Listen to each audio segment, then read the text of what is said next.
નમસ્કાર દર્શક મિત્રો, મરડિયા ખાતે બેરીગેડ્સથી સ્કૂલ બાળકો અને મુસાફરો જોખમમાં તાત્કાલિક દૂર કરવા કોંગ્રેસની માંગ.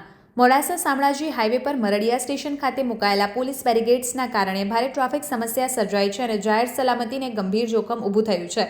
આ બાબતે અરવલ્લી જિલ્લા કોંગ્રેસ સમિતિના પ્રમુખ અરુણભાઈ પટેલે જિલ્લા પોલીસ અધિક્ષક તથા જિલ્લા કલેક્ટરને લેખિત રજૂઆત કરી તાત્કાલિક કાર્યવાહી કરવાની માંગ કરી છે. મરડિયા વિસ્તાર school zone, canal, bus station અને ગ્રામ્ય માર્ગોના સંધિ સ્થળે આવેલો હોવાથી અહીં સતત વાહન વ્યવહાર રહે છે. આવા સંવેદનશીલ વિસ્તારમાં અચાનક વાહન ચેકિંગ કરવાથી ટ્રાફિક જામ થાય છે. હેવી વાહનોને અચાનક બ્રેક લગાવવી પડે છે અને અકસ્માતની શક્યતા વધી જાય છે.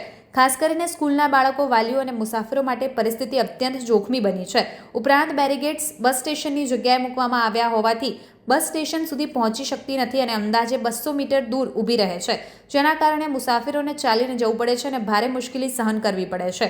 પ્રમુખ અરુણભાઈ પટેલે જાહેર હિતને ધ્યાનમાં રાખીને મરડિયા સ્ટેશન પરથી બેરીગેડ્સ તાત્કાલિક દૂર કરી ચેકિંગ પોઈન્ટને સલામત વિકલ્પ સ્થળે ખસેડવા, ટ્રાફિક તથા સ્કૂલ ઝોનનું સર્વેક્ષણ કરવા અને ભવિષ્યમાં આવા જોખમવાળા સ્થળે વાહન ચેકિંગ ન કરવા માંગ કરી છે. આવા જ અવનવા સમાચારો માટે જોતા રહો અર્થ પડકાર ન્યૂઝ. સંવાદદાતા યુસુફ કલાલ, પાંચકુવાડા.